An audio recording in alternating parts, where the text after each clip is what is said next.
right, so thank you for joining us, everybody. We conducted our study session just now, and we're going to open up, start with the roll call. Here. Here. Here. Here. Here.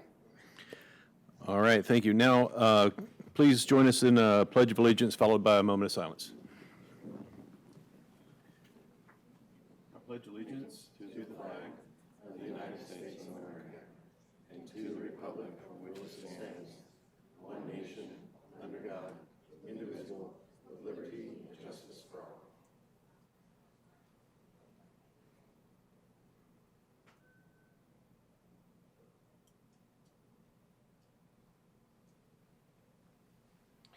Thank you, everybody. All right, that brings us around to our first order of business, which is the election for board president for 2024. Does anybody have a nomination? Mr. President, I motion to nominate Board Member Barb Mosden as board president for 2024. Okay, thank you. Does anybody have a second? Second. All right. Let's take a vote on that motion. All those in favor, please say aye. Aye? Aye. Aye. All right, thank you. You get to do the rest. Oh. Well, thank you. All right. Let me get to the to the agenda. Thank you. I want to thank Jason for doing such a great job this past year too. So thank you. All right, thank you. Our next order of business is the election of our board vice president. Are there any nominations for our? I recommend Pate Serrano to be vice chair. Is there a second? Second? All right. All those in favor of Pate Serrano for vice president, please say aye. Aye? Aye. Aye. Opposed? All right. Opposed. Right, so the motion carries. We'll now go on to our routine business. The first is to approve the minutes of this December 13th, 2023 regular board meeting. Could I get a motion, please? Madam President, I would like to make a motion to approve the minutes of the September, wait a minute. Hang on. Sorry, December 13th, 2023 regular board meeting. Is there a second? I'll second. All those in favor of approving the minutes of the December 13th, 2023 regular board meeting, please say aye. Aye. Aye. Aye. Opposed? Thank you. Motion carries.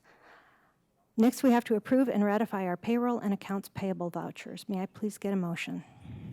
Madam President, I would like to make a motion to approve and ratify payroll and accounts payable vouchers. Is there a second? Second.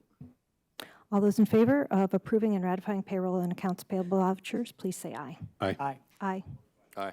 Motion carries. Mr. Narducci, do we have any correspondence this evening? Madam President, we haven't heard that for a year. There is no correspondence at this time. Thank you, Mr. Narducci.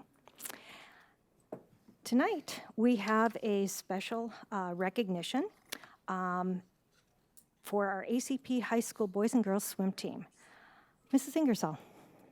Thank you, Madam President. The Arizona College Prep Knights secured the D3 state championship titles in both the boys and girls swimming. Whoa. Coached by the dedicated duo of Christine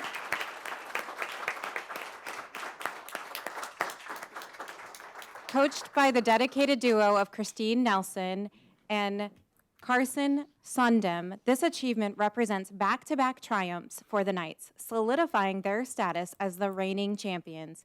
Congratulations to the Knights on their outstanding performance in the pool.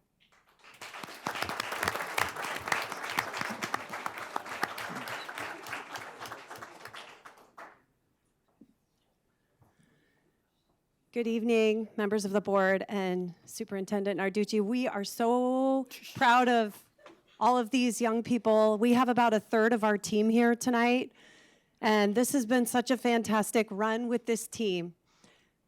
We are honored and so grateful to have been able to coach these kids, and I am so honored to have been here for 6 years at ACP. This has been a complete team effort by our coaches, our parents, the community, the district, and our administration. We just want to say that this team was built on depth. This year, in every event, we had kids in the top 8, and all of our relays medaled. It's due to all of our kids who suit up and show up to everything from our spring clinics to our preseason camps. And this year we swam doubles all throughout fall break.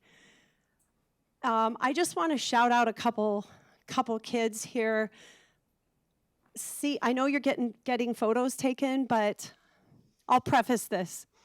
This group of seniors is the last group of kids to go through the old ACP Erie. And so they were freshmen as the pandemic hit, and now they're seniors. So seniors, would you step forward real quickly?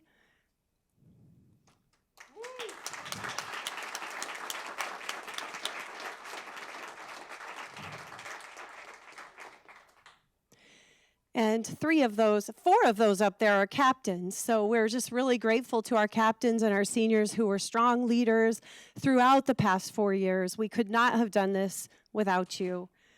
I just want to say back in 2020, we started our dive program and we hired a back-to-back state champion dive coach, Charlie Pavlak, who can't be here tonight.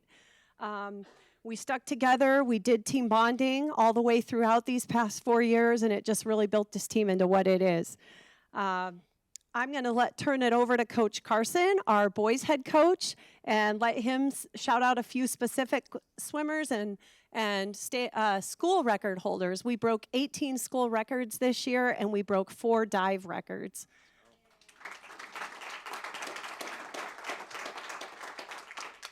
Thank you so much for letting us all in here tonight and being able to recognize this amazing team of incredibly hardworking young high schoolers. If you were ever on a school record breaking relay or individual event during the 2023 season, please step forward.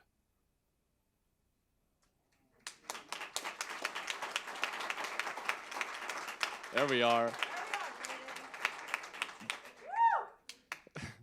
So it was awesome. Braden there in the middle was one of our big pieces on our dive team, who is now our one of our dive record holders. It was awesome. This is our first ever year in school history having a male diver score at state, which is a big help to getting an extra couple of points in there to assist our win this year at state as well.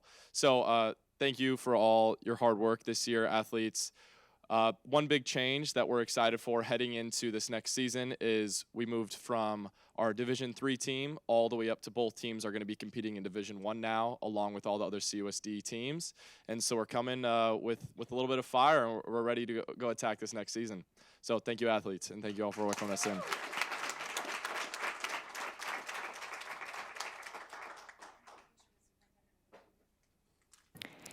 Congratulations.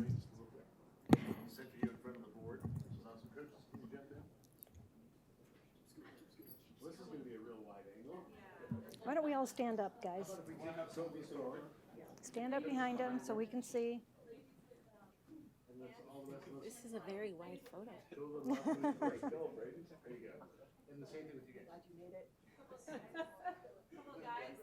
Can you come in the front? Come on, you guys. You guys can swing, but this land walking was kind of rough.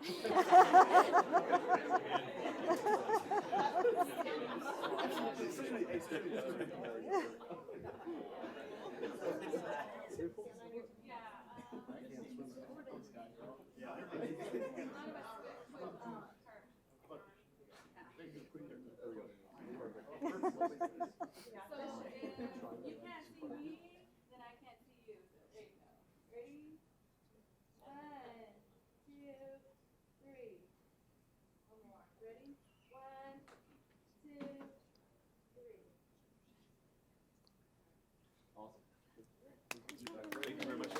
Thank you. Congratulations, ACP boys and girls swim teams. They don't breathe underwater.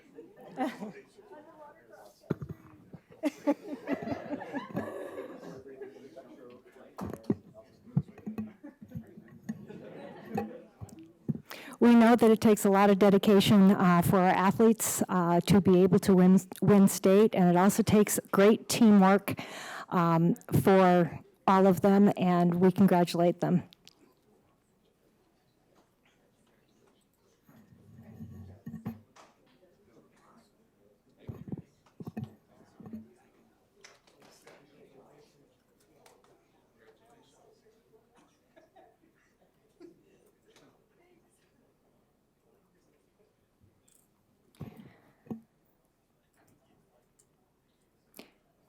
Now it's time for us to have our student body president report. And tonight we have Austin Close from Perry High School. Austin, what's going on at Perry?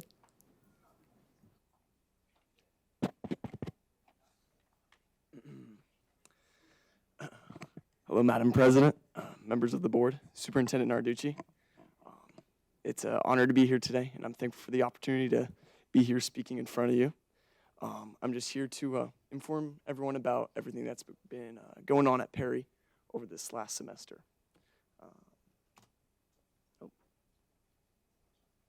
There we go. Oh, thank you. Hello? Okay. To begin, Perry Student Government, alongside other organizations, put on a variety of events in order to start off our newest school year. One of those first events being our freshman orientation, which was hosted by our Link crew. This orientation helps give our newest class of 2027 a glimpse into what their future life as a Puma is going to look like. Moving forward, the student government also hosted our annual Senior Sunrise, an event that's open to only seniors and is representative of their last year in high school. Other important events that took place near the start of our school year include, but is not limited to, our club fair, which is a week-long event where clubs are able to advertise their club and everything going on with games and other activities during our lunches. Moving forward, Perry Student Government had the opportunity to host a conference for the Arizona Association of Student Councils. This convention brings together councils all over from the state of Arizona in order to have the opportunity to network and bring together ideas to bring back to their councils. Only a select amount of schools are chosen to host this conference every year, and I'm glad that Perry Student Government made the most out of it. Moving forward, we have our homecoming, Perry's homecoming this year, in Empire State of Mind. Every homecoming, in preparation, Perry Stugo will put on a variety of different events in order to get our student body ready for our dance, of course. The first of those being our Spirit Week. Every day, students will dress up for the week, show their school spirit, and they can play games and win prizes at our Spirit Tent that we have available at our lunches. Second of those events is our Homecoming Carnival. This event is open to all the members of the public and is a great opportunity, again, for us to advertise our dance. We have rides, games, and even a haunted house. So it is a very good time. Third, our school takes part in a parade, a fairly newer event to Perry Stugo.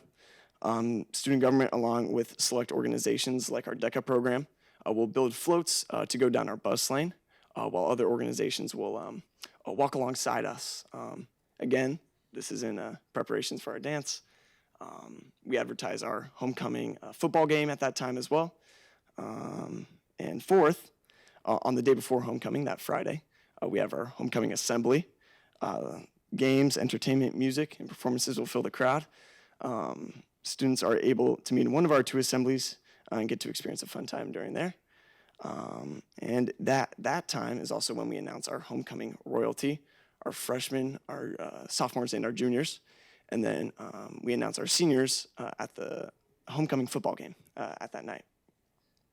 Last but not least, our homecoming dance. For this homecoming, we had a large amount of students buy tickets. Over 300, matter of fact, bought tickets that were not even from Perry. So that is a very impressive accomplishment this year.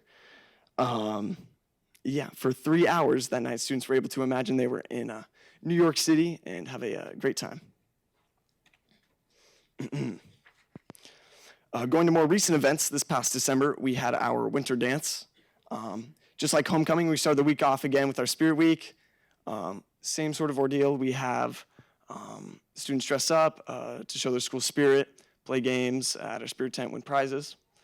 Unlike other parts of the year, however, student government hosted a drive-in movie night where we showed Home Alone. We had a large amount of people show up, more than we expected. And it was a great time. We had popcorn, hot cocoa. It was a great community building experience. Going forward, we hosted our second annual Clash Wars event, where students from different grade levels are able to compete to see which grade's the best. This year, the freshmen won, not the seniors, unfortunately. And going forward, we have our Smiles for the Season event. This event, we help kids from impoverished neighborhoods and communities able to have experience a fun winter event in one of our fields. We had games, we had rides, we had Santa even show up and deliver gifts to the students. Day before our winter dance, we also had our winter assembly, where we again help students get hyped for our upcoming dance. A dance, matter of fact, that we haven't done in about 6 years, I believe. For the day of the dance as well, we decorated our gym in winter decor and transformed the place from just a boring old gym to a winter wonderland. All right. Next point of pride I'd like to talk about is our fall sports. In my opinion, Perry has some of the best sports in all of CUSD. Some may argue with me, but I'd like to respectfully disagree. To start off, football finished their season 8-4 with an appearance in the quarterfinals of the playoffs. This was the first time this happened actually in the past 5 years. Perry boys golf finished 7th overall at state and had 2 top 10 finishers, Joe Houghton and Ethan Butters, who was the only non-senior to finish in the top 10, Ethan Butters, a freshman, matter of fact. Perry girls golf ended their season as 4th overall at state and had 1 top 10 finisher, Gabby Cohn. Perry badminton ended their season with a few players making it into the playoffs. Riley Beetler, a member of student government actually, making it into the quarterfinals in singles, and Robin Bowie and Alexa Engler made it into the quarterfinals as a doubles pair. Girls volleyball had a good run this season, making it all the way to the state championship, where they unfortunately did not come out on top. They ended their season with a record of 23-11, including tournament games, of course. Perry girls flag football unfortunately ended this past season with a 2-10 record, but we're looking to the future with that. Perry XC, cross country, had a good performance at state. Boys finished 14th overall, and girls finished 3rd overall, with Sarah Jones being the 8th overall girl in the 5K. Finally, swim and dive ended with a combined score of 5-2 for the record, with Haley Mueller placing 2nd overall in the 100 backstroke at the state championship meet. If you look, take your attention to the top right, you can also see myself in that swim and dive picture. All right. Moving forward, we have our winter sports. Perry boys basketball is ranked #1 in the 6A conference and has had the opportunity to travel to a variety of different tournaments all across the country. Matter of fact, recently, I believe, at one of their last tournaments, they beat the #3 nationally ranked team in basketball. Koa Pete, one of our starters, was also named the USA Basketball Male Athlete of the Year.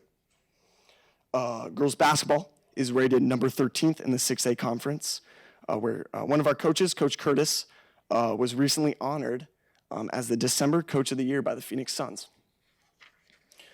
Girls soccer is rated #2 in the 6A conference and has recently traveled to a tournament in California where they were very successful against a variety of other state championship teams in the West. Boys soccer is rated #11 in the 6A conference and were recently runner-ups in the SoCal Classic Tournament and the Campo Verde Tournament. Boys wrestling had the opportunity to go to the El Cajon Invitation in California, where Brady Glasscock was a champion in his weight class. Girls wrestling has also gained some numbers at Perry High over this past season, and they are really showing their skills as well. Ariana Moch was a tournament champion at both Eastmark and Skyline Tournament. Addison Palmer was also a tournament champion at that Eastmark tournament. Unified Soccer also has had a great season. They finished their season with an undefeated record, matter of fact. Finally, in order to conclude on sports, we had 14 Perry student athletes signed to colleges on this last NCAA signing day. All right.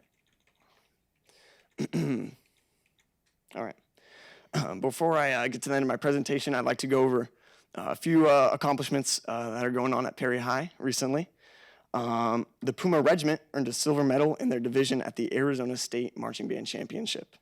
Their marching band also had the opportunity recently to host the annual CUSD Marching Band Showcase, where all the high school marching bands were able to show off their skills. Recently, Tyler Hansen successfully auditioned into the All-State Jazz Band. He's only one of 4 alto saxophones out of hundreds in order to get a seat on this band. Moving forward, Perry had 4 students who are also National Merit semifinalists: Bryn Feinstein, Jason Thorpe, Lydia Wise, and Ian Ziegler. Perry also has a student by the name of Maddox Turner, who is a National STEM Challenge finalist. And one more, Perry has Ronik Bhatia, who is a Flynn Scholarship semifinalist. In order to bring this presentation to a close, I'd like to introduce Perry Student Government, who without I would not be able to do all these events. So first we have our student body officers, our Vice President, Tommy Spencer, our Secretary, Yumi Chan, our Treasurer, Tiffany Nguyen, our Historian, Emma Balberin, our Spirit Coordinator, Miranda Ferrer, our Publicity Manager, Emily Hastings, our Parliamentarian, Topher Watson, our Fundraising Liaison, Daniel Johnson. Moving forward, our Senior Class Officers, our President, Kaden Beeman, our Vice President, Nadia Shovkovi, our Secretary, Allison Rose, our Treasurer, Ali Jex, our Spirit Coordinator, Bree Pryor, our Publicity Manager, Katie Carrillo, our Junior Class Officers, Bella Diaz, our President, our Vice President, Julia Fountain, our Secretary, Grant Stieber, our Treasurer, Rishi Johari, our Historian, Harper Mowry, our Spirit Coordinator, Urban Winters, our Publicity Manager, Ria Sadapa, our Representative, Adrian Ramos. Our Sophomore Class Officers next, our President, Alexia Heaton, our Vice President, Mia Dutt, our Secretary, Brianna Batem, Historian, Ayla Abbott, our Spirit Coordinator, Riley Beetler, our Publicity Manager, Ava Chenakara, and our Sophomore Rep, Matrix Gaskin. Finally, our Freshman Class Officers, our President, Sahana Puri, our Vice President, Addie Becker, our Secretary, Maylee Yu, our Historian, Lila Stoughton, our Spirit Coordinator, Andrea Acosta, our Publicity Manager, Hannah No, and our Representative, Alicia Puri. Madam President, members of the board, this is Perry's Student Government. Without them, we're not able to put on such amazing events. We also have some gifts for our board, some paintings or drawings made by Maddie McCleary, who is a member of our art program, if we can hand those out. Yeah. And I'd like to thank you for this opportunity to meet with you all tonight, and I hope to see you guys again in 2 months, I believe. Thank you.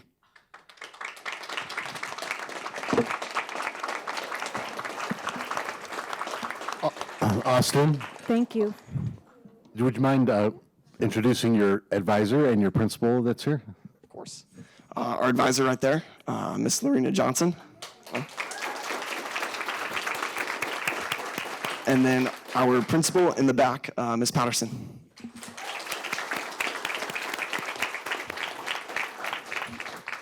I want to thank you all for coming tonight. And, you know, you do a lot of great work at your school.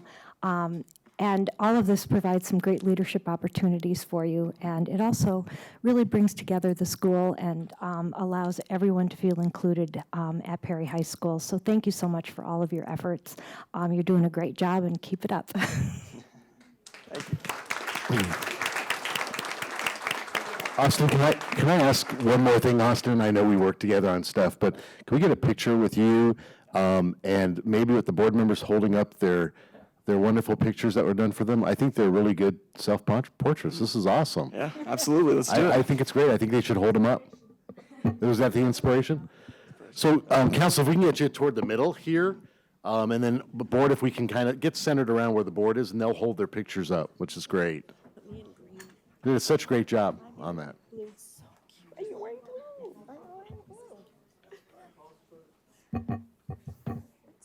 idea.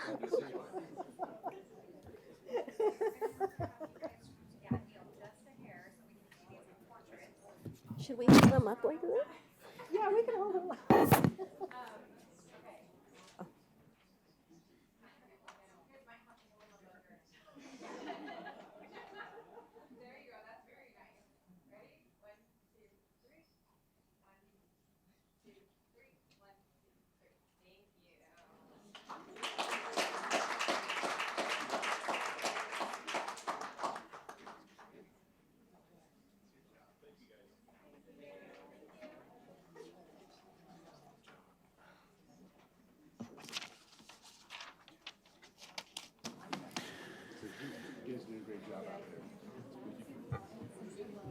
Thank you, Principal Patterson.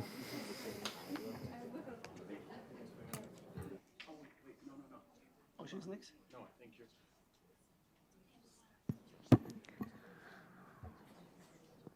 Next, we'll move on to a presentation, and we have a donation from Brecken Financial Group. And I believe that Mr. Narducci is going to present this. Sure. I'm going to say something short. I'm going to introduce you to a wonderful friend of the district with Brecken Financial Group, Joe Brecken. And I'll turn it over to you, Joe. Great, thank you very much. That was loud. I'm not going to spend too much time today. I was just in the neighborhood and I wanted to drop off a check. So that's all we're really doing today. No, a little background really quickly. I've known Superintendent Narducci since 2017. My firm is actually Teacher Retirement Services. I do retirement planning in over 100 districts in Arizona. Chandler is near and dear to my heart. I've been a resident here for 30 years, opened my business 25 years ago, and you helped me raise 3 sons through your district as well. So thank you for that. I am an ambassador for an organization called Grief Sensitive School Initiative. So this is going to be the only time that I'm not going to be jovially, but is that a word even? Think about this. 1 in 11 students before the age of 18, which are all of our people, K through 12, will experience the loss of a parent or a sibling. 1 in 11. So we are an organization to try to empower educators to be able to assist these children. So we did a program over the course of 4 webinars to all 44 schools. We had 5 representatives from each school site, and they were all trained to become part of the Grief Sensitive School Initiative. This is the first district in the state of Arizona fully endorsed by GSSI. First district. So kudos, you're number 1 in something else now. So Chrissy Ryan, Maria Kalia Anderson, and Natasha Davis, this is the first district I've ever actually done anything with where you have an actual department that is pertaining exactly to this cause. So it's really powerful. So in addition to the Grief Sensitive School Initiative, we also were able to get you a grant, and it's for $22,000. And it was already deposited, but I brought the check anyway. So this is just the beginning of a partnership. It's not just about the money, it's not just about the partnership, it's ongoing. There is a dedicated representative at each of your school sites that will continue to receive information in terms of newsletters. In August, we are bringing out a nationally renowned bereavement expert to do an actual live seminar and presentation to the counselors, social workers, and psychologists. I believe are all going to be attending that. So this is going to be an ongoing process of just more tools to assist your staff in helping your students. So I appreciate the opportunity. Mr. Brecken, thank you so much. We appreciate it. And we know that that grant will do great work for us. Thank you.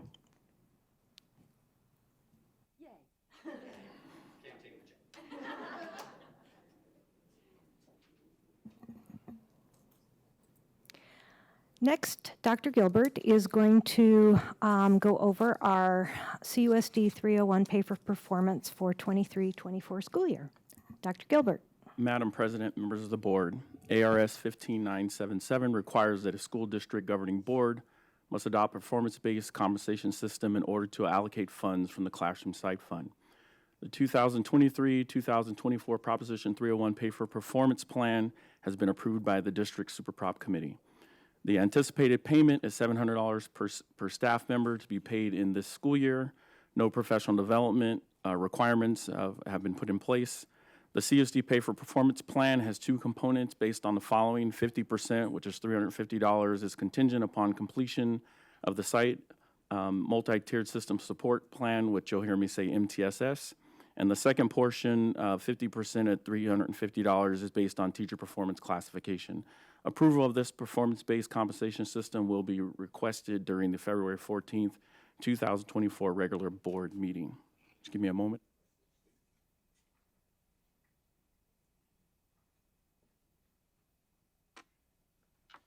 Can you hear me on this mic, or do I need to hold the? All right, here we go. How's that? Can you hear me? The other one.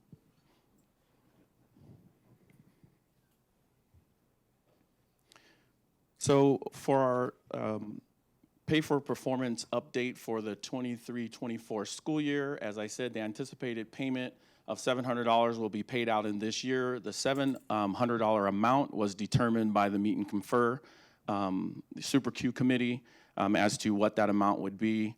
As you know, with the site, with 301, there used to be 3 pots of money. It was condensed down into one, with some of those funds, or as much as determined by your Meet and Confer, and or as the district would put towards salaries, and there was still a performance portion, which is the $700. As I mentioned, there's no professional development, and the CUSD plan is connected to the following 2 components. The first 50%, $350, is contingent upon completion of the MTSS plan, which is a continuation of last year, as we were focusing on making sure that at our sites we have an MTSS team that is focused on intervention and assisting students that may have gaps in their learning. So as information comes to the administration and that team comes together, they look at data to determine how can they assist that student, what are the problems that may be occurring as they move forward. What has been added to the plan for this year is an additional focus on site Tier 1 high-yield instructional strategies from the site evaluators, which are to our site evaluators. So teachers are submitting this plan. I'll show you what the plan is. It sounds very extensive, but it really isn't. It really is a focus on what are these high-yield instructional strategies that will assist teachers as they're working with students as they're planning their lessons. Implementation is during the classroom instruction throughout the year, and then at the end of the year, teachers will fill out a reflection form as to what high-yield instructional strategy they focused on and get that to their administrator. The second half is based on teacher performance classification. Highly effective teachers will receive 100% of the teacher performance portion. Developing teachers in their first 2 years receive 75%. Developing teachers with 3+ years of experience receive 50%, and ineffective teachers receive 0. The primary means of earning points toward performance pay will be through completing all of the site MTSS requirements. If the requirements for the MTSS as well as the high-yield instructional strategy portion of the $350 is not completed, they would not receive that portion of the money. So when we look at the MTSS plan, which is a continuation of last year, the measures are really focused on the complete MTSS action plan document has been turned in by the site administration to their supervisor, which would be our executive directors that are over our sites here in the district. Site administration has developed a stakeholder team.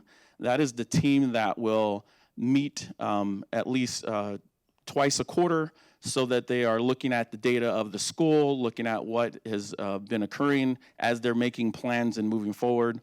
There'll be a designated site representative that will attend these meetings and professional development as we continue to educate our staff on how they can work through the MTSS on their campus. Again, each site will hold a minimum of 2 stakeholder meetings, and then the data collection at the end of the year, where we will focus on the site administration will submit the number of the MTSS student plans that the site team received to their district supervisor. So they really will let us know as they were going through this year, what were the MTSS's and recommendations of students that came to them, as well as what did they do with that, and then finally the added piece of teacher high-yield instructional strategy requirements.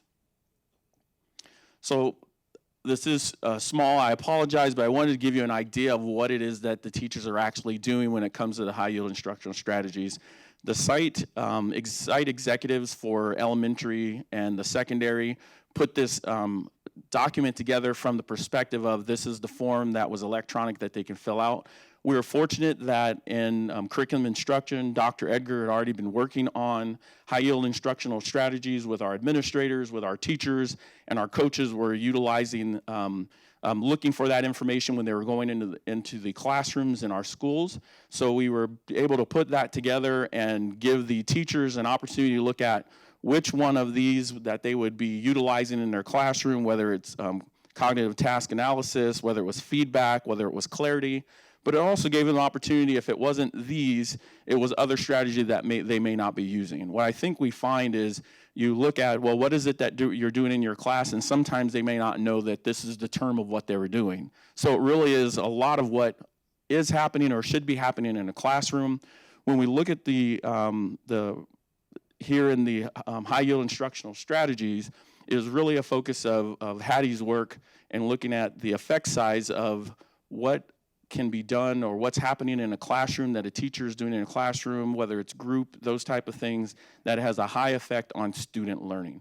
And so teachers would select that information, they would submit it because it was all electronic, principal received it, and then at the end of the year, after they were focused on utilizing this high yield instructional strategy in the classroom, then at the end of the year, they will submit their documentation and give a reflection on what they've learned, how was that going in their class, what did they do different, what does it look like. It's really them giving some reflection on utilizing it and what does it look like at the end of the year. Again, it was building on what's happening in the classroom as it relates to the MTSS. How are we doing interventions in the classroom? What are the teachers looking at when students are struggling? And how are we building that as we're moving forward? From the performance classification, classification is determined by completion of data collected from the following areas. So the instructional practice, which is your evaluation, the weighted elements, the deliberate practice plan, and that is the plan that the teachers developed as it relates to their evaluation. Student achievement, which is growth and proficiency, utilizing 2022, 2023 student data. And then finally, their professional responsibilities. For those that are visual, really when you look at it, you have 55% is in the instructional practice when we're developing this. Deliberate practice is 6%, student achievement is 33%, and the professional responsibilities is 6%. So again, the 2023-24 pay for performance plan, the requirements is completing the MTSS plan requirements, and for the second portion is teacher performance classification. So staff agreement, so as ARS, as required by ARS 15977 section C, the approval of the performance-based compensation system based on an affirmative vote of at least 70% of the teachers eligible to participate in the performance-based compensation system. So with that being said, we had to make sure that this plan was communicated out to all staff that were eligible. The staff agreement form, the PowerPoint presentation of the proposed plan, and the PFP Q&A document was distributed in late September to be reviewed and voted on by staff. The staff agreements were returned to their site administrators by November 3rd, 2023, and at that time, with all of the vote from the staff, we had 99% of the eligible staff approved this PFP. So with that, if there's any questions, whether it has to do with high yield instructional strategies or at other areas that I can't answer, or I have my experts, which I'm very fortunate to have on my team, we can assist with that. Thank you, Dr. Gilbert. Do our board members have any questions? Start with Mr. Roars. So I was looking at your pie chart and the performance classification for a teacher. I notice only a third of it has to do with student achievement for growth and proficiency. Because that is a requirement by the state as you're putting the plan, and how much of the performance of the teacher's evaluation could be the student performance. There's measures that you can only have so much of, and that is of what it is for this. So you really have no choice other than apply it this way. Is that right? As it relates to the student achievement, yes. Okay, thank you. Are there any other questions? Dr. Gilbert, I do have one. I notice in the past, I know that we used to have all these prescriptive type things, but that was when it was actually under the voter approved Prop 301 versus the one that the legislature has done. Did those requirements then change when the legislative changes occurred also? No, we still have those requirements. We just make sure that in our plan, it's still in what we do. Okay, thank you very much. And since this is just a hearing, we aren't voting on this this evening, so we will, I guess, thank you, and I guess we will see this come for approval at our next meeting. Thank you, Madam President. As you know, this is something that we do every year, and I was just talking to someone, and I think I realized this is probably my 13th or 14th year having to present this to the board. But thank you very much, and I appreciate it. Thank you.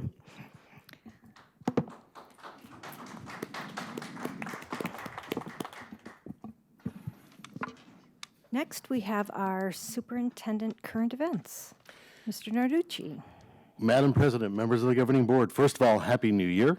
I'd like to point your direction to the back of the room where it says, "Thank you, governing board," and some pictures of your involvement. Our board gets out, and they're very involved in our district, and we want to thank you for that. And showing up events, showing up for kids, and really keeping kids at the center focus of all we do, and that our pathways are devised around kids, and keeping that focus. You have done that so well, and I just want to thank you on behalf of our team, the administrative team, our teachers, and our staff. And this is only just one of the things, but we thought we'd point you to there.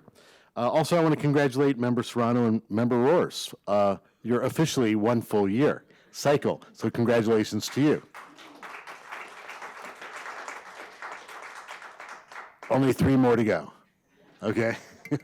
Most of you in the audience know these are not paid positions at all. They do it from a passion of their heart. So you're not paid, Joel, I'm sorry. If you did get a check in the mail that was a mistake, please return it. All right.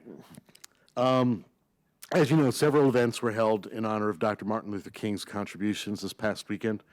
On Friday night, the city of Chandler held the Dr. Martin Luther King Jr. Awards ceremony. Mr. John Prothro, who teaches history at Perry High School, gave an inspirational keynote address that received a standing ovation from the audience at the City Hall. Our talented Basha High School, and they're called the Basha Noteworthy young ladies, performed under the direction of Dr. William Brook. And on Saturday at the Multicultural Festival, the winners of the Creative Expression competition were honored. Award recipients included Caleb Tran, a graduate of Perry High School, who was recognized with the Youth Action Award, and Shreya Deshpande, a student at Hamilton High School, received an honorable mention for the Youth Action Award as well. Several CUSD staff members were also at the Multicultural Festival to promote the district and our popular dual language programs. An amazing and moving traveling exhibit is coming to Chandler High School. It's called Through the Eyes of Youth, Life and Death in the Bedzin Ghetto. The exhibit will be open to the public February 6th through 8th at the Chandler Center of the Arts right here in downtown Chandler. On February 7th, a second-generation Holocaust survivor will speak. We encourage you to visit this tribute to a significant moment of time in our history, and we also want to bring awareness of this because these exhibits don't travel often to our communities, and this is a once-in-a-lifetime type thing. So for the folks listening, make sure you can get over to this exhibit, bring the kids, and I know our students are working collaboratively with that. CSD schools are hosting enrollment open house events throughout January. Learn more about people, programs, and even opportunities available to your family at our open house this month. We encourage you to assist us in spreading the word about an enrollment by sharing this information with your family and friends. And if you have a neighbor that just moved in down the street, stay in contact with them and let them know where your kids go to school. If you go to our schools. If you go to other schools, maybe don't make friends with them. I'm just kidding, folks. All right. The Chandler Education Foundation Winner's Choice Car or Cash Raffle fundraiser is officially here. This exciting event provides valuable scholarships for CUSD students in addition to funding for innovative enrichments in our classrooms and field experiences for our students alike.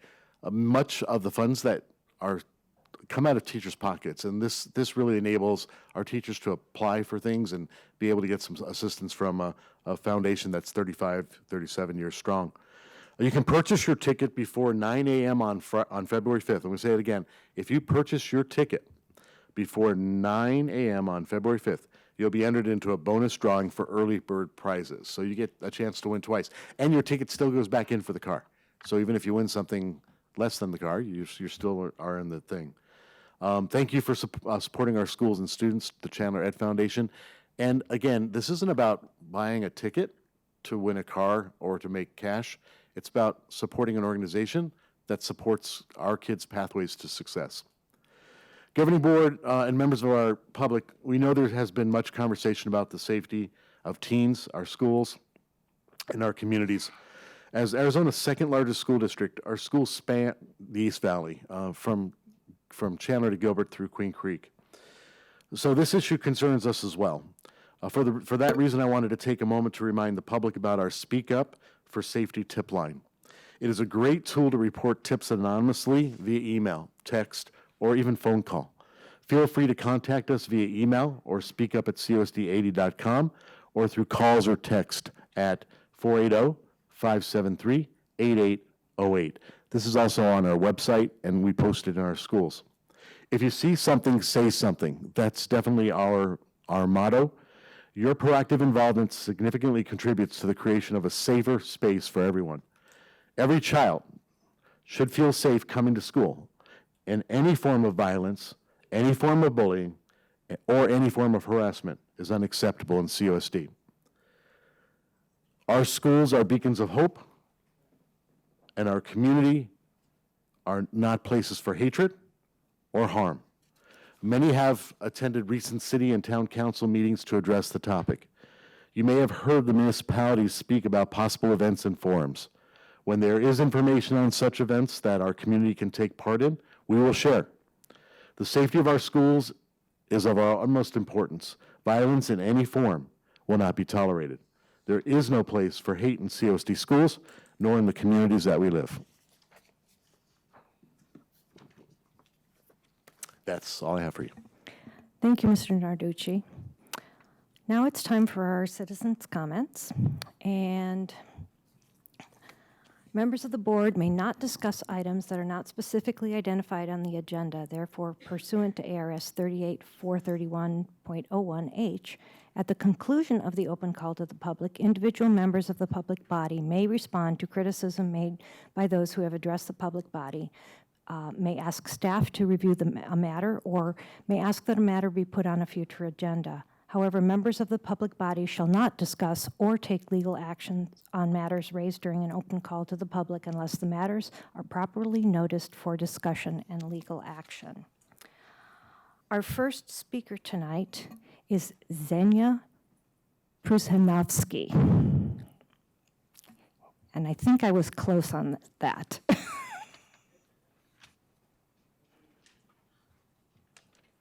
And you will have 3 minutes. Thank you. Thank you, CUSD board members, for allowing me to speak this evening. My name is Zena Prushanovsky. I'm a CUSD parent and a Arizona certified teacher. I teach kindergarten, so I'm always trying to teach that kindness, trying to be proactive. So I appreciate your words this evening, Superintendent Narducci. Congratulations to our newly elected governing board leaders for 2024.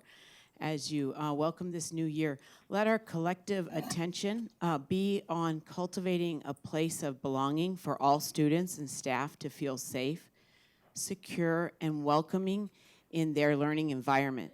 Support our student, staff, and community mental health for positive educational experiences throughout this year. With our teachers, our paraeducators, and staffs for their endeavors to implement these plans that we've discussed this evening for student growth and achievement for this final semester, to continue this vision for CUSD as the premier district of choice, and that was a great presentation. I take those to heart as I'm teaching as well. Thank you. Thank you. Our next speaker is Leslie Minkus.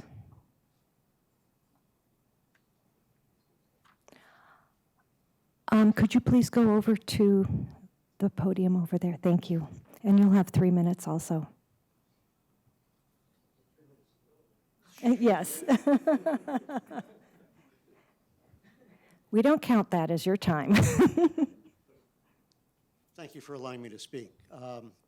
In support of the protection of all students in the district, I just want to make sure that you understand that we have made a presentation to the state legislature in December, and as of January 8th, I have been informed that HCR, which is a concurrent resolution 2009, has become effective, and some of the important points in there indicate discrimination against Israeli Americans, Jewish Americans, and all supporters of Israel is a crime and an unlawful act. Also, holding fully accountable any individuals who engage in any acts of terrorism supporting Hamas on campuses or school property. Thank you. Thank you. Our next speaker is Amber, I think it's Hutchinson.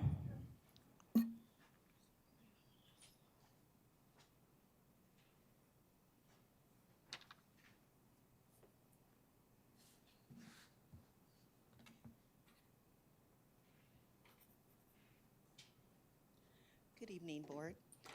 I stand here before you today with grave concern and that demands our immediate attention. It's come to light, although it's not new, it's just reoccurring for me personally, that the school district is under investigation for continued racial discrimination, issues with teachers and also your students in the school district. This is unacceptable. We cannot turn a blind eye to such serious allegations. I know that there was some progress made at one point, and I think with just your focus being focused on COVID and closing those gaps, we find ourselves here today again. I urge, in the strongest terms, for complete transparency as this investigation continues. It is important, and others have said, that discrimination is happening with your teachers, with your students, within the school district, and I urge you guys to honestly do something about it. Our children are not okay. Your staff is not okay. Something needs to happen immediately in order for us to raise up our children in the happy way that you said that you would like for us to raise up in our children in our community. Just a question that I know you guys can't answer. I'm wondering, is there a district-wide effort for Black History Month next month? Perfect, thank you. I'm going to just go ahead and concur with what everyone else said. Every student, and with what you said, Superintendent, every student should feel safe coming to school, and we know that's not true. I know that you guys get reports. I know that there are many reports that are happening, and I'm urging you guys to just make sure that our children are safe. Thank you. Mr. Narducci, did you? Sure, I can clarify. Amber, thank you so much for coming up here and being brave to be able to do that. I agree with you, and I think everybody on this dais agrees with you. There's no place for discrimination. I just wanted to just make one factual correction on what you're mentioning there. It's an educational access piece, and that's all I can say because it's under investigation, but it's an educational access piece. And when those things are filed with the Office of Civil Rights, we have to work on a process to retrieve information to provide for them, and then they decide where they're going. We want all kids to have access to learning, and so I can't go in more than that, but I know your passion, and I know where your heart is. I just wanted to be respectful enough to be able to correct that, just so that we agree. We agree with you. Everyone should feel that. But I just wanted to discuss that piece of that, and that's about all I can say with it, as it is ongoing with OCR, or the Office of Civil Rights. Thank you. Our next speaker is Patrick Galloway. Is he here? Okay. And you also have 3 minutes.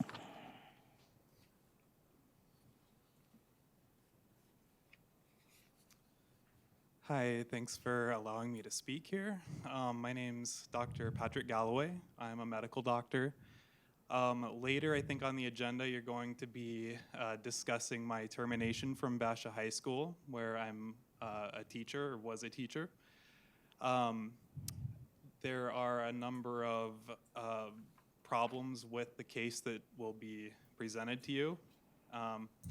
And I don't think 3 minutes is nearly enough time to discuss all those, but I have all the facts for you personally, and I'd be happy to discuss it during that or at the end of this. As kind of a preview to that, just some information about myself. I'm a medical doctor. I graduated from the University of Arizona, and then did 2 years of a pediatrics residency before realizing that I wanted to start teaching school, high school.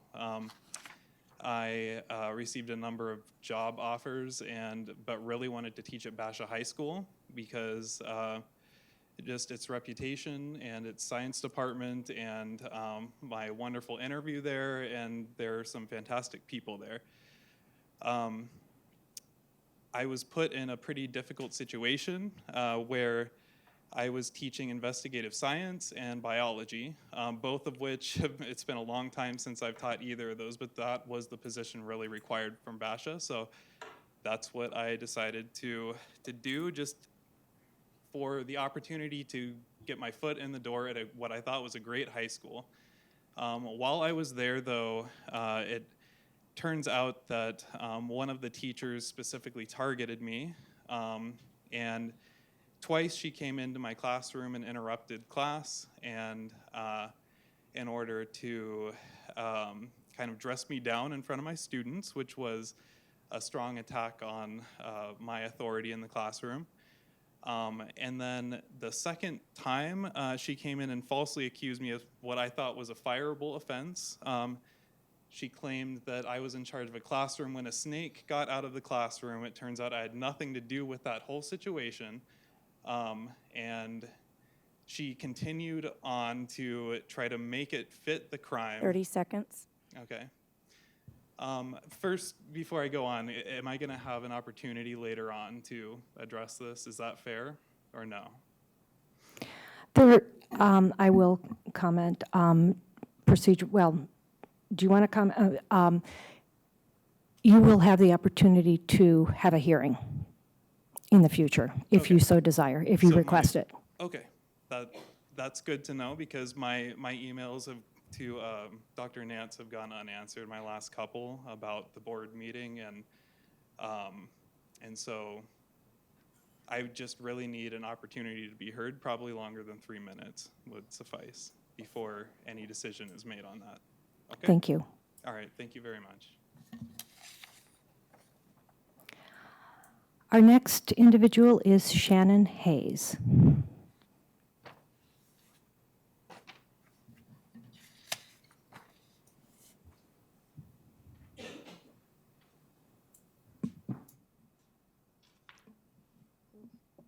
Good evening, board and community. My name is Shannon Hayes. I'm an education advocate with Black Mothers Forum, and I stand today in solidarity with the families impacted by the U.S. Department of Education's investigation of Chandler Unified School District. The serious claims must be fully investigated in a transparent and accountable manner. BMF has consistently highlighted issues of racial iniquity within CUSD, and I can appreciate what you said, Superintendent, but we all know that there have been several OCR complaints against this district for racial discrimination. Our Black students, or your Black students, I should say, face disproportionate disciplinary actions, limited access to advanced courses and opportunities, insufficient support in navigating academic and social challenges, and an often hostile or unwelcoming school environment which devalues their identities and experiences.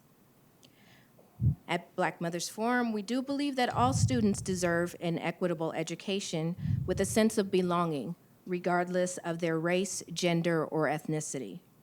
Unfortunately, the unwillingness or inability of CUSD to fully support the DEI director has exacerbated these issues, paving the way for this investigation. The Department of Education's inquiry is a crucial step towards ensuring CUSD fulfills its legal and moral obligation to provide equal educational opportunities for every student. Therefore, Black Mothers Forum demands the following. 1, your complete cooperation with the Department of Education's investigation. 2, an equity audit by the district to acknowledge and rectify deep-rooted racial discrimination. 3, concrete steps to create safe, supportive, and equitable learning environments for Black students. Black Mothers Forum stands ready to work collaboratively with district leaders, community members, and stakeholders to ensure the success of every 30 student. seconds. We're not against the public school system, as some may think, but we are against systems that perpetuate harm against Black children. We remain steadfast in our advocacy for justice and equity in all systems for all families. If you would like to speak with me or our organization about working together to help put some things in place, you have my contact information. Thank you. Thank you.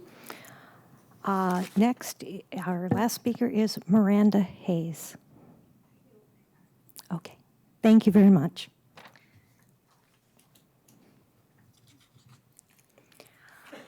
We will move on to our next agenda item, which is our consent agenda. Mr. Narducci. Sure. Madam President, members of the board, I present to you the consent agenda item as printed and published. Thank you, Mr. Narducci. Could I get a motion, please? Madam President, I'd like to make a motion to approve the consent agenda as published. Is there a second? I'll second. All those in favor of our consent agenda, please say aye. Aye. Aye. Aye. Aye. The motion carries. Next, our action item tonight is an action relating to possible dismissal of teacher Patrick Galloway. Will the administration's attorney please present the statement of charges at this time?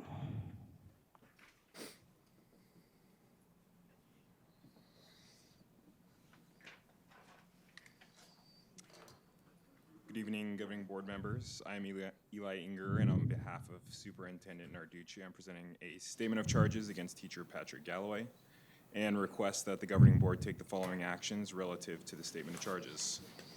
That the governing board conclude, after having reviewed the statement of charges, that the district has sufficient cause to dismiss Patrick Galloway if the allegations are true. That the governing board vote to provide Patrick Galloway with notice of its intent to dismiss him from his employment if the governing board makes the determination that the alleged conduct is cause for dismissal, and that the governing board designate a hearing officer to hold the hearing, hear the evidence, prepare a record, and issue a recommendation to the governing board for action if a hearing is requested by Patrick Galloway. Thank you. Thank you. The administration has prepared a document entitled Statement of Charges that the administration proposes to be issued by the governing board to teacher Patrick Galloway. The document contains charges and details, the facts supporting those charges. The administration is asking the governing board to determine that the charges against the teacher, if true, are cause for his dismissal. We do not determine whether the allegations are true or false today and cannot delve into the details of the case. Rather, we only decide today whether the district would have sufficient cause to dismiss the teacher if the allegations are true. The administration is further asking the governing board to provide the teacher with notice of its intent to terminate him if the governing board makes the determination that the alleged conduct is cause for dismissal. If we vote to give the notice of intent to terminate Patrick Galloway will have 10 calendar days from the date he is served with the notice in which to request a hearing. The filing of a timely request shall suspend the imposition of a dismissal pending completion of the hearing. Does anyone want to make a motion as to whether the allegations presented in the statement of charges presented by the administration constitute cause for the dismissal of teacher Patrick Galloway, if true? Madam President, I'd like to make a motion to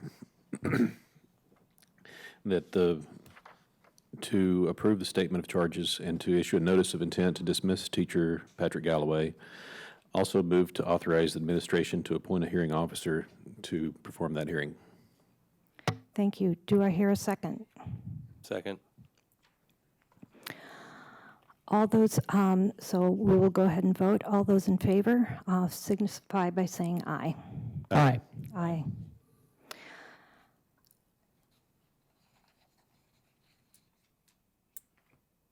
That's it. We have already, completed all the requirements because we have also moved to have the hearing officer approved. So that is all that is required on the agenda item for this evening. And the motion passes. Yes, the motion passes. Thank you. So, Mr. Galloway, you will be receiving a letter, and you will have 10 days from the receipt of the letter to request an appeal, or a hearing, rather. Okay?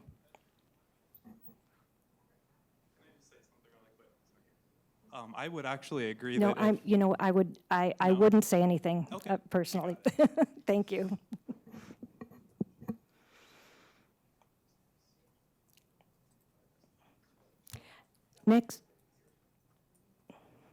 Next, we will go through our information items for this evening. We have our student activity auxiliary operations and tax credit reports.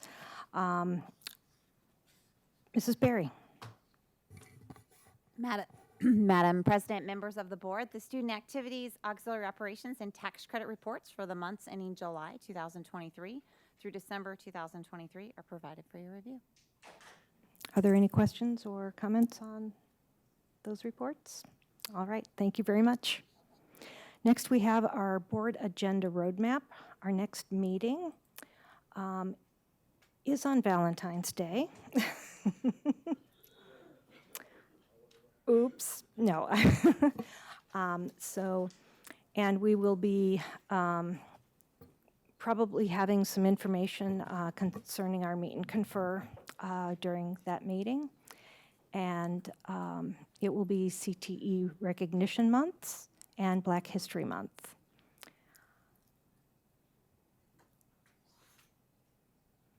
We do have our annual report at our district office on the 31st, and we will be having a planning session also between now and our next board meeting. All right, we'll go on with our next agenda item, which is board member current events. We'll start down here.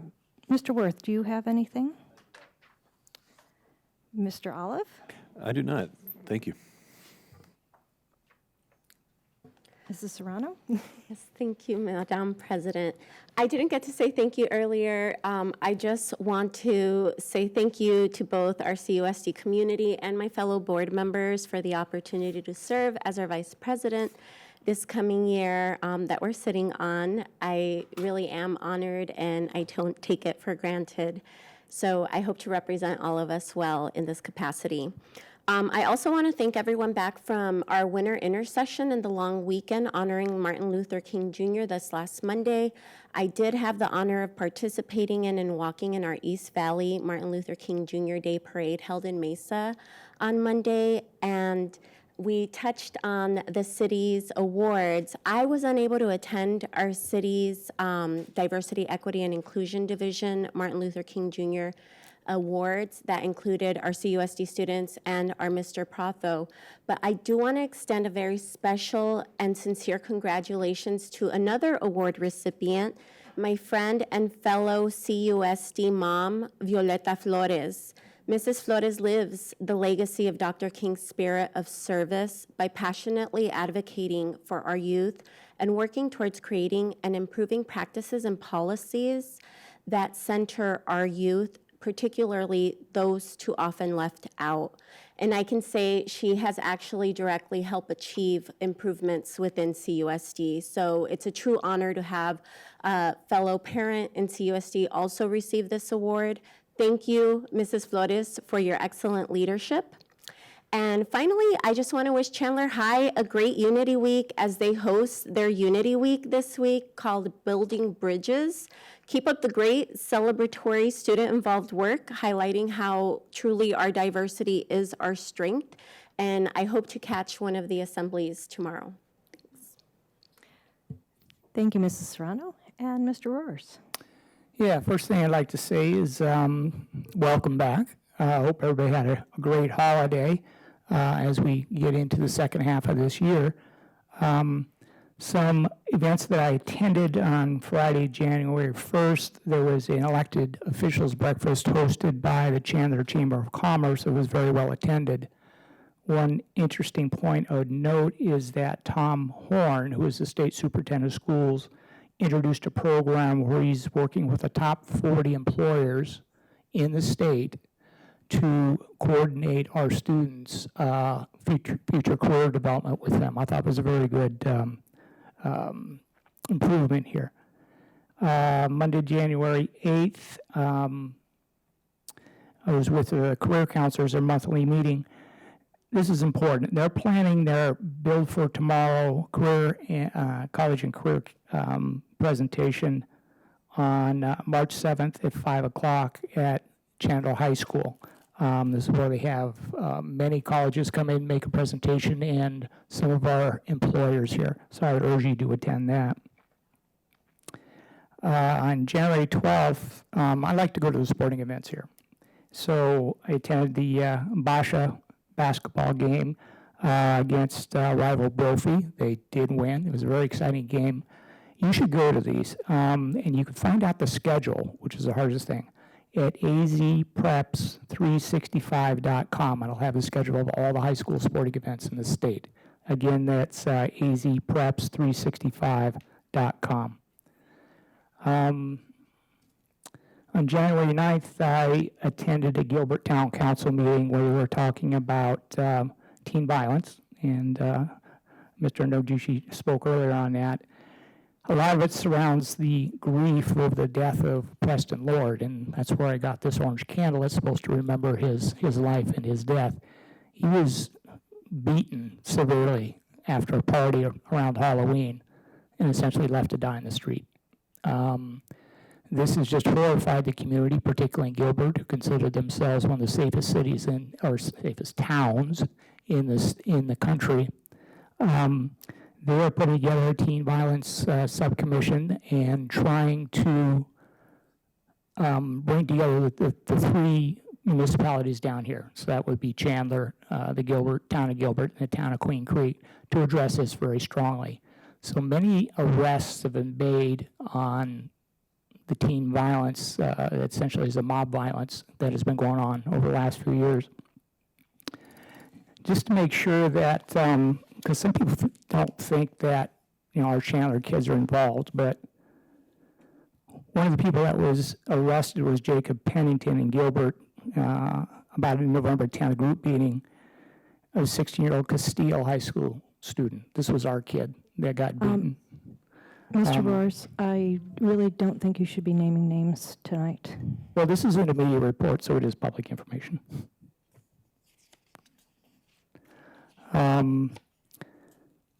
Second was the arrest of another person, an adult, in the beating of a teenager at the Gilbert In-N-Out Burger. Circumstance surrounding this is that it was a student that was from Perry High School. He had faced threats from several kids a week before, in the few weeks after enrolling there. The group of boys actually went to his house, intending to insult him, Mr. Roars, if But the this, thought of Mr. intervening Roars, scared off the if this is December. available, if this report is available, could you just please provide a link for people to look at it, and instead of summarizing the report during our board I meeting? just wanted to make sure that our people know that our CUSD kids are involved in this. They are being attacked, and we do need to address this. It's not something we can really turn our backs on. Thank you. Thank you. I would also, for my closing comments, I would like to congratulate Patti for getting elected as our vice president, and I look forward to serving with her, and hopefully she will be available to take over some meetings when I'm not available. So, but I will promise to coordinate with you on some of this and let you know when I won't be available. And Mr. Olive, I want to thank you very much for serving over the last year. We really appreciate all the work that you've done. I think it's sometimes a reality check when you get into the presidency and find out there's a little bit more work to do than just a regular board member. So Thank you very much. I do want to thank you for the great job that you did over the last year. So with